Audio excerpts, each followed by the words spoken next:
Picture this: cherry blossoms, ancient temples, bullet trains zipping by. Japan. It's a country that's both familiar and completely bonkers in the best way possible. We're talking vending machines that dispense everything from hot noodles to used underwear. But today, we're diving deep into the heart of Japan's cultural quirks. We're talking about festivals, folks. Not your run-of-the-mill parades, but celebrations that redefine normalcy. Hey everyone, today we're diving into some of Japan's most unique and hidden festivals. Buckle up, because these are festivals you've probably never heard of.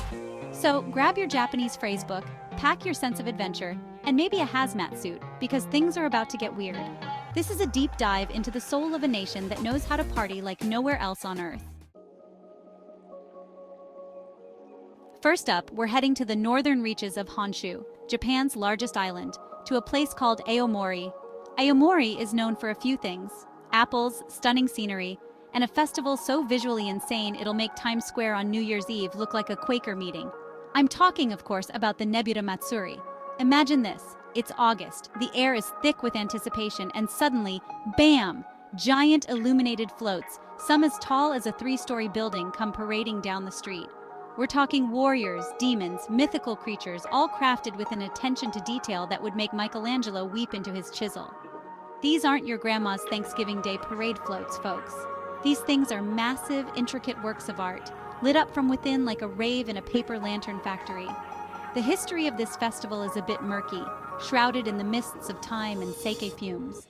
Some say it started as a way to ward off evil spirits. Others claim it was a farmer's attempt to stay awake during the long harvest season. Whatever its origins, the Nebuta Matsuri has evolved into one of Japan's most visually stunning celebrations. As the floats make their way through the streets, they're accompanied by hordes of dancers, all decked out in traditional garb, called haneto. The music is a hypnotic blend of traditional Japanese flutes and drums, guaranteed to get your toes tapping and your head nodding. The energy at the Nebuta Matsuri is off the charts. It's like the entire city of Aomori is plugged into one giant pulsing generator of pure joy. All you have to do is slap on a haneto costume, which you can rent all over town, and jump right into the parade.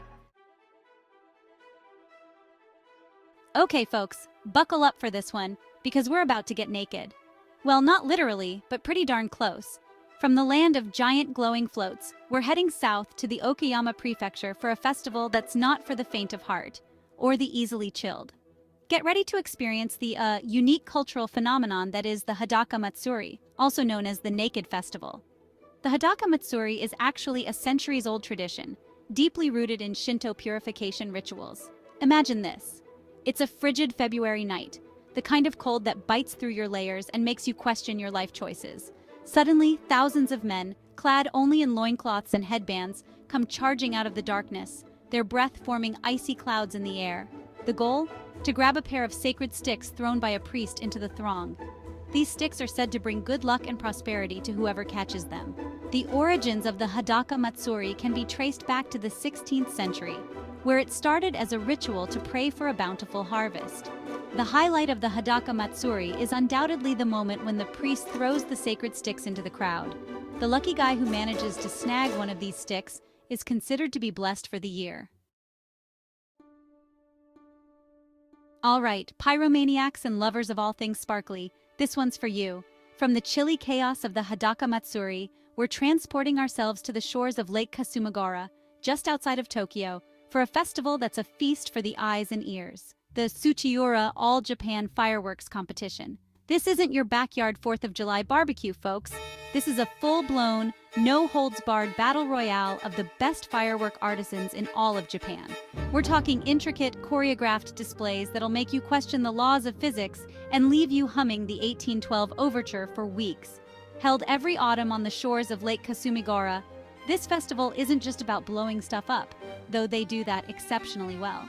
It's a celebration of artistry, tradition, and the sheer joy of watching things explode in a kaleidoscope of colors.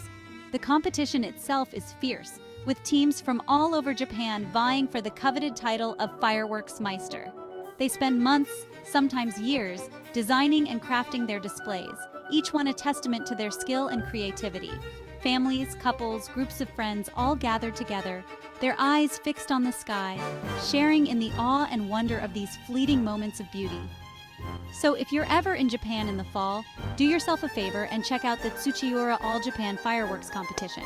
Just be sure to bring your earplugs, your sense of wonder, and maybe a bib, because there's a good chance you'll be drooling. Alright folks, let's trade in the explosions and bright lights for something a little more, shall we say, refined? From the shores of Lake Kasumigaura, we're venturing into the snow-capped mountains of Gunma Prefecture to experience a festival that's as much about preserving tradition as it is about celebrating it. Get ready to unravel the secrets of the Yuki-Tsumugi Silk Festival. The Yuki-Tsumugi Silk Festival is a testament to the artistry, skill, and patience of the Japanese people. For centuries, the people of Gunma Prefecture have been producing some of the finest silk in the world, using traditional techniques that have been passed down through generations. This festival is a celebration of that heritage, a chance to witness firsthand the intricate process of transforming silkworm cocoons into luxurious fabrics. Imagine this.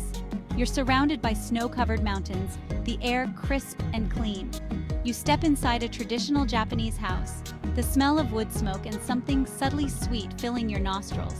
And there, in the center of the room, are women, their hands moving with a speed and precision that would make a hummingbird jealous as they spin silk threads on wooden looms.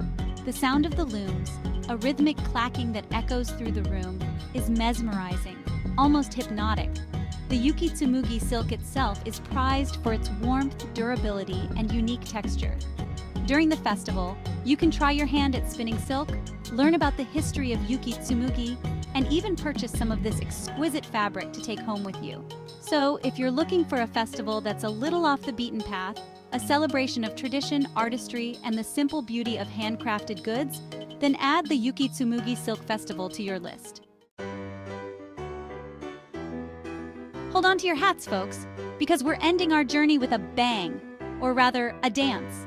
From the serene mountains of Gunma, we're transporting ourselves to the streets of Tokushima City on the island of Shikoku for a festival that's a riot of color, music, and pure, unadulterated joy.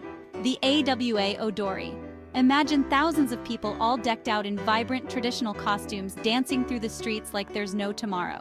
The energy is infectious, the music is impossible to resist, and the whole city transforms into one giant pulsating dance floor.